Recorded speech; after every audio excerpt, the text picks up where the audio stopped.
Apa, miren, arratsaldeon ongi etorri. Arratsaldeon. Zer moduz, ongi?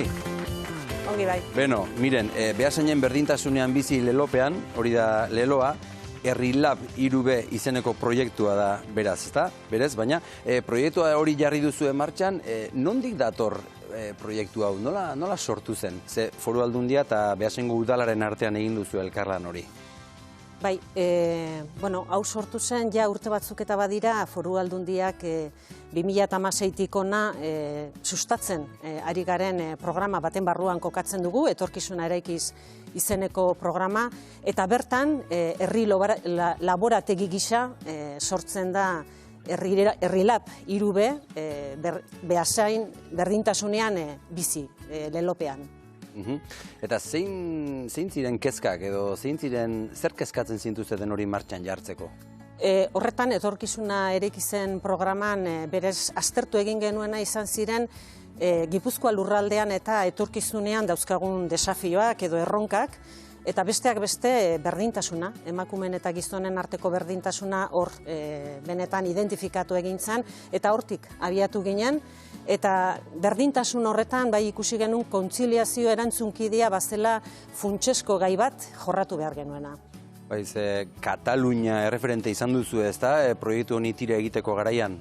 Bai, kanpoko esperientziak eta ikustea baita ere bada nolabait metodologia, gure metodologian barne dagoen zerbait, hau da, kanpora begiratzea baita ere, gure desafio horren aurrean eta egin behar ditugun ariketak ez, beste leku batean eta jorratuta baldin badaude, haien erreferentziak eta hartu, eta nolabait egokitzapenak eginda noski, gure lurraldera ekartzea. Katalunian Solsona herrian probatutako proiektua da, bereek zer kontatu zizueten? Kontatu egin ziguten, beraiek eta zeukaten erronka zela ordutegi arrazionalizatzea. Hau da, erabiltzen dugun daukagun ordutegiak eta ez, batzutan nahiko desoreka sortzen dute gure bizimoduan eta baita ere hainbat esparruak eta ez, bateragarriak egiteko ikusten zutela bazela gako bat eta bizimodua bizigarriagoa ere egiteko, ez?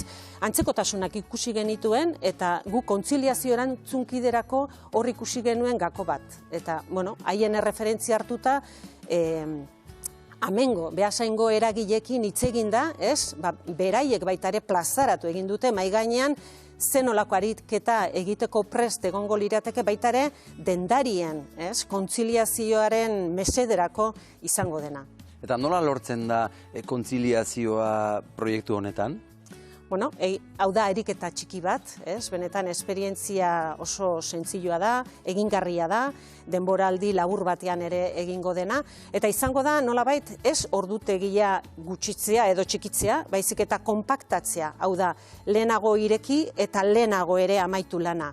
Eta beraiek ere kontatuko dute, baina beraien bizimodurako onuragarriak eta biztan dira. Eta zergatik Beasain?